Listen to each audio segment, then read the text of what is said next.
children. Today we'll do your English chapter from the Diary of Anne Frank by Anne Frank.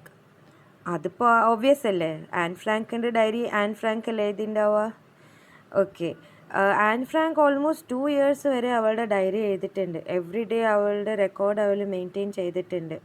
അപ്പോൾ ഈ ഡയറിയിൽ നിന്ന് കുറച്ച് pages മാത്രമാണ് നിങ്ങൾക്ക് ഈ ചാപ്റ്ററിലുള്ളത്. അപ്പോൾ ഫസ്റ്റ് ഈ ആൻ ഫ്രാങ്ക് ആരാണെന്ന് നമുക്ക് പരിചയപ്പെടാം. ഈ സുന്ദരിയാണ് ആൻ ഫ്രാങ്ക്. അവളവളുടെ ഡയറി തന്നെ എഴുതിയിട്ടുണ്ട്, നോക്കൂ. This is a photo as I would wish myself to look all the time. Then I would maybe have a chance to come to Hollywood.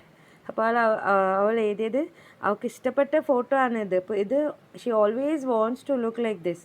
അപ്പോൾ അങ്ങനെ ആയാൽ ഹോളിവുഡിലൊക്കെ അവൾക്ക് ചാൻസ് കിട്ടുമെന്ന് അവൾക്കൊരു പ്രതീക്ഷയുണ്ട്.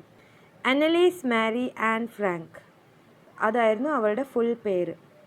12th June, she was born on 12th June 1929 and she died in the year 1945. അത് ഫെബ്രുവരി ആണോ March ആണോ ഉറപ്പില്ല. She was a German born Jewish girl. ജർമ്മനിയിൽ she had born and she was Jewish, who wrote while in hiding with her family and 4 friends in Amsterdam during the German occupation of the Netherlands in World War II. Her family had moved to Amsterdam from the Nazis after the Nazis gained power in Germany but were trapped when the Nazi occupation extended into the Netherlands. അപ്പോൾ നിങ്ങൾ നാസീനെ പറ്റിയിട്ടൊക്കെ കഴിഞ്ഞ വർഷം ഹിസ്റ്ററിയിൽ പഠിച്ചല്ലോ. എങ്ങനെ rise of ഹിറ്റ്ലറിൽ how the Nazis they took control of the entire Germany. പിന്നെ അവൻ കൊണ്ടുവന്ന റൂൾ എന്താണ്, ഈ ജർമ്മനിയിലുള്ള എല്ലാ ജ്യൂസിനും ടോർച്ചർ ചെയ്യണം, അവർ സിറ്റിസൺഷിപ്പ് ഇല്ലാതാക്കണം. അങ്ങനെ അവൻ കൊണ്ടുവന്ന ഒരു റൂളായിരുന്നു അത്. അപ്പോൾ ഇവൾ ഫസ്റ്റ് ജർമ്മനിയിലായിരുന്നു. അപ്പോൾ നാസി ഗവൺമെൻറ് വന്നപ്പോൾ അവർ അവിടുന്ന് രക്ഷപ്പെട്ട് ആംസ്റ്റർഡാമിലേക്ക് മാറി. പിന്നെ അവിടേക്ക് പോയിട്ടും അവരിപ്പോൾ ജ്യൂസ് ആണെന്നായപ്പോൾ അവർക്ക് സിറ്റിസൺഷിപ്പ് ഇല്ലാതായി. പിന്നെ അവിടെ നെതർലാൻഡ്സിലും ജർമ്മൻ ഓക്കുപ്പേഷൻ മീൻസ് ജർമ്മൻ്റെ കൺട്രോൾ, നാസീൻ്റെ കൺട്രോൾ നെതർലാൻഡ്സിലേക്കും എത്തി. അപ്പോൾ അവർക്ക് മനസ്സിലായി ഇനി നമ്മൾ പുറത്ത് നിന്നാൽ ഉറപ്പായിട്ട് നമ്മളും കോൺസെൻട്രേഷൻ ക്യാമ്പിലിടും, അപ്പോൾ നമ്മളിത് ഒളിക്കാനാണ് കറക്റ്റായിട്ട് ഉണ്ടാവാന്ന്. As persecutions against the Jewish population increased, the family went into hiding in July 1942 in hidden rooms in her father Otto Frank's office building. അപ്പോൾ ജൂലൈ 1942 മുതലാണ് ഒളിക്കാൻ ഒരു ബിൽഡിങ്ങിൻ്റെ ഉള്ളിൽ ഒരു സീക്രട്ട് ഏരിയ ഉണ്ടായിരുന്നു, അതിൻ്റെ ഉള്ളിലാണ് അവർ ഒളിച്ചത്. അത് അവളുടെ ഫാദർ ഓട്ടോ ഫ്രാങ്കിൻ്റെ ഒരു ഓഫീസിൻ്റെ ബിൽഡിംഗ് ആയിരുന്നു. അവിടെ ഒരു ബുക്ക് കേസ് ഉണ്ടായിരുന്നു. ആ ബുക്ക് കേസിൻ്റെ ബാക്ക് ഒന്ന് നീക്കിയാൽ ബാക്കിൽ സീക്രട്ട് റൂംസ് ഉണ്ടായിരുന്നു. സീക്രട്ട് ചേമ്പേഴ്സ് എന്നും പറയും, സീക്രട്ട് അനെക്സ് എന്നും പറയും.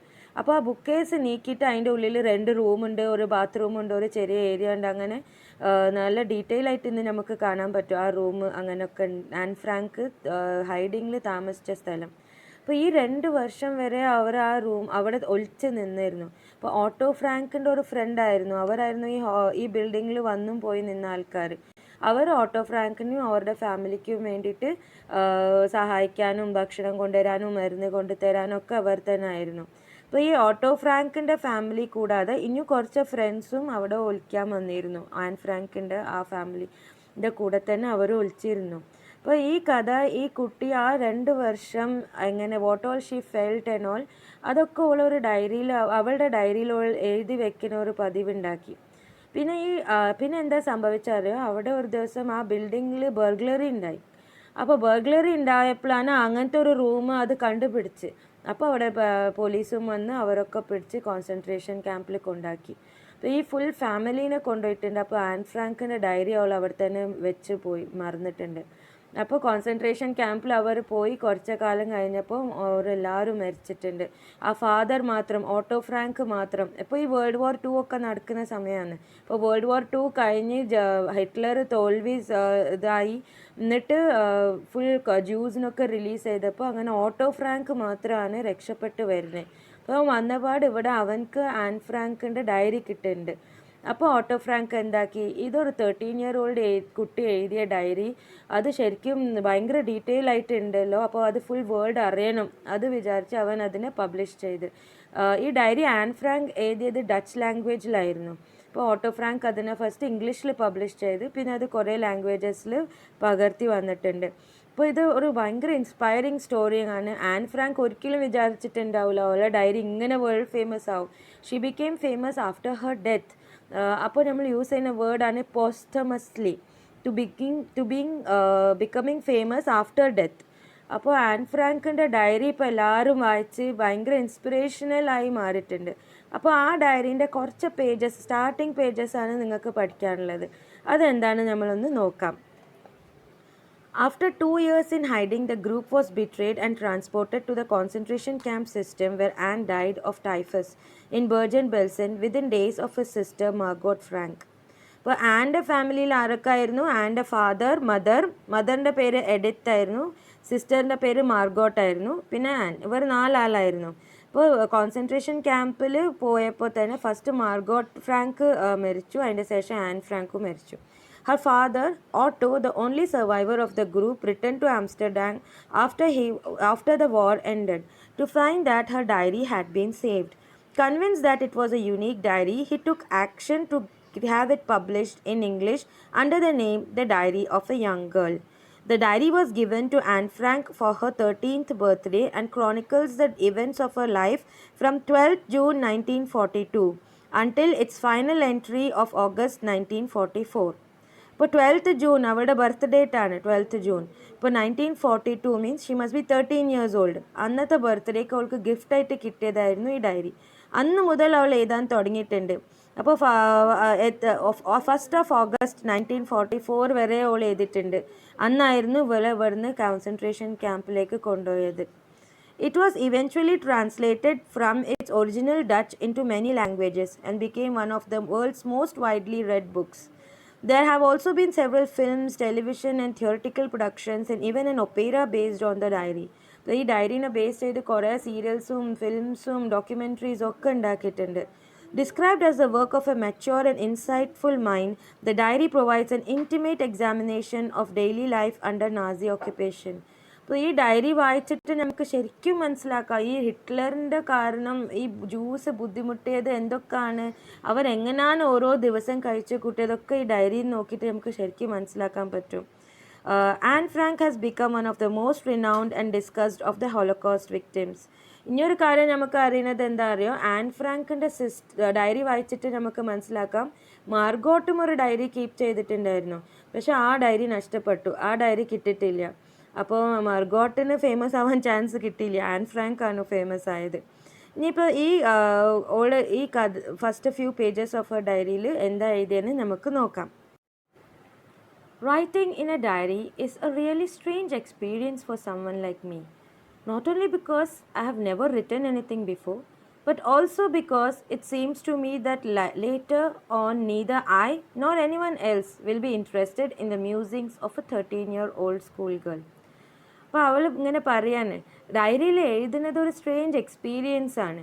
അത് എന്തുകൊണ്ടായിരിക്കും? അവൾ ചിലപ്പോൾ ഇതുവരെ എഴുതാത്തതുകൊണ്ടായിരിക്കാം, ഇല്ലെങ്കിൽ ഈ ഒരു തോട്ട് അവളെ മനസ്സിൽ വരുന്നുണ്ട്. കുറേ കാലത്തിൻ്റെ ശേഷം ഈ ഡയറി വായിക്കാൻ ചിലപ്പോൾ എനിക്ക് തന്നെ ഒരു താല്പര്യം ഉണ്ടാവില്ല, എനിക്കില്ലെങ്കിൽ ആർക്കും ഇങ്ങനെ ഒരു 13-year-old കുട്ടി എന്തൊക്കെ ആലോചിച്ച് ഉണ്ടാക്കി എഴുതിയെന്ന് ആർക്കും ഒരു വായിക്കാനൊരു താല്പര്യം ഉണ്ടാവില്ല. അപ്പോൾ ഒക്കെ ഒരു തുടങ്ങാനൊരു ഹെസിറ്റേഷൻ ഉണ്ട്. Oh well, it doesn't matter.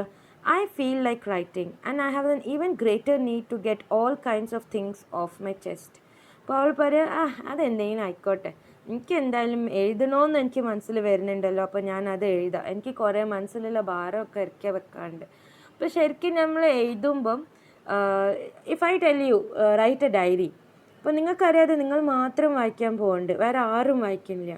പക്ഷെ അത് നിങ്ങൾ എഴുതുമ്പം ആരോ വായിക്കുമ്പം അത് എങ്ങനെ ഉണ്ടാവും എന്ന് വിചാരിച്ചിട്ട് എഴുതുക അല്ലേ. ഒരാൾ വായിച്ചാൽ you should look mature and you should look correct in every sense, അങ്ങനത്തെ ഒരു ഫീലിംഗ് എന്തായാലും ഉണ്ടാവും. അപ്പോൾ അവൾ ഫസ്റ്റ് അങ്ങനെ എഴുതണമെന്ന് വിചാരിക്കുമ്പോൾ ഒരു 13-year കുട്ടിക്ക് മനസ്സിൽ എന്ത് ഭാരം ഉണ്ടാവാനാണ്. പക്ഷെ എഴുതുമ്പോൾ ഒരു മെച്യൂരിറ്റി കാണിക്കാൻ വേണ്ടിയിട്ട് she is saying that I want to get so many things off my chest. അപ്പോൾ അവൾ ശരിക്കും കുറേ സീരിയൽ അങ്ങനെയൊക്കെ കാണുന്ന ഒരു കുട്ടിയായിരിക്കും. അപ്പോൾ ഒരു ഡ്രമാറ്റിക്കായിട്ട് അവൾ പറയാണ് to get all kinds of things of my chest, ഒരു ഭാരം ഇറക്കി വെക്കണം എന്നൊക്കെ പറയുന്നുണ്ട്. Paper has more patience than people.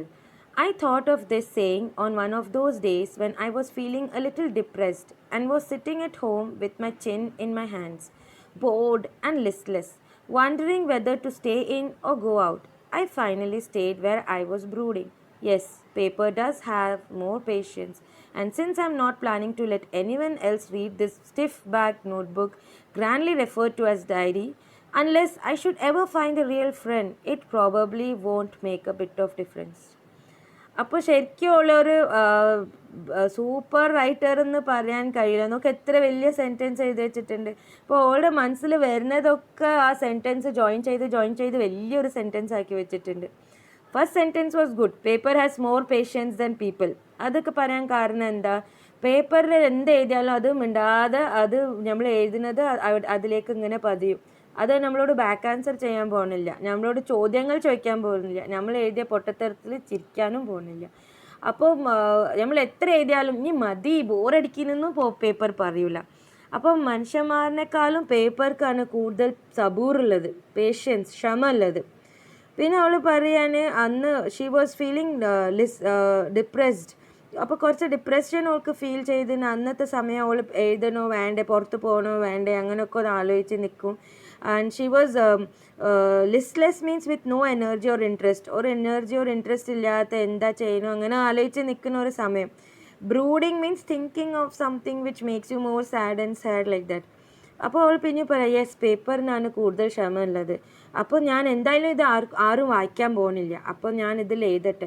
But perhaps ഫ്യൂച്ചറിൽ എനിക്കൊരു നല്ല ഫ്രണ്ട് കിട്ടിയാൽ ആ ഫ്രണ്ട് ഇത് വായിക്കും.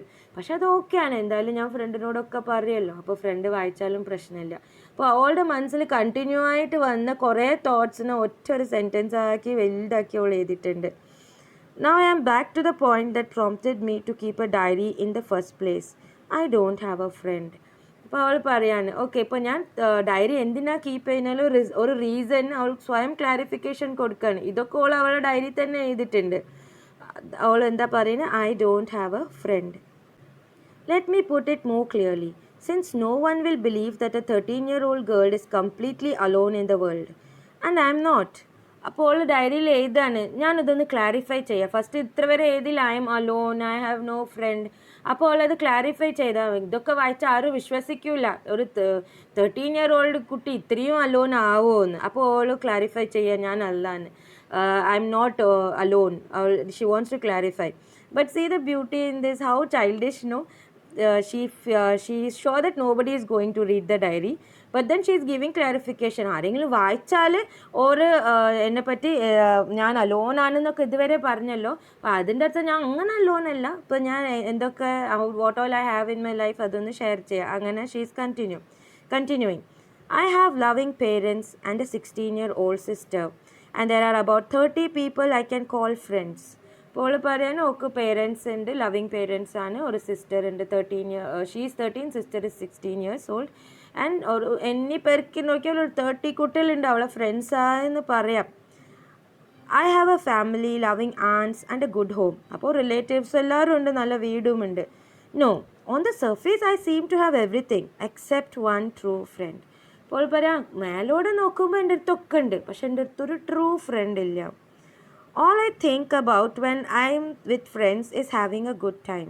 I can't bring myself to talk about anything but ordinary everyday things. ഇപ്പോൾ പറയാൻ എനിക്ക് എപ്പോൾ ഫ്രണ്ട്സിനെ പറ്റി ആലോചിക്കുമ്പോൾ മനസ്സിൽ വരുന്ന എന്താ, oh good time, we spend a good time with our friends. പിന്നെ ഡേ ടു ഡേ നടക്കുന്ന ഓർഡിനറി തിങ്സ് അല്ലേ നമ്മൾ ഫ്രണ്ട്സിനോട് സംസാരിക്കുക. We don't seem to be able to get any closer and that's the problem. അപ്പോൾ പറയും, ഡേ ടു ഡേ വർത്താനമൊക്കെ ഞാൻ പറയാൻ പറ്റുന്നുണ്ട് ഫ്രണ്ട്സിനോട്, പക്ഷെ എനിക്ക് മനസ്സിൽ വരുന്ന കുറേ സംശയങ്ങൾ, കുറേ തോട്ട്സ്, അതൊന്നും എനിക്ക് ഷെയർ ചെയ്യാൻ പറ്റില്ല.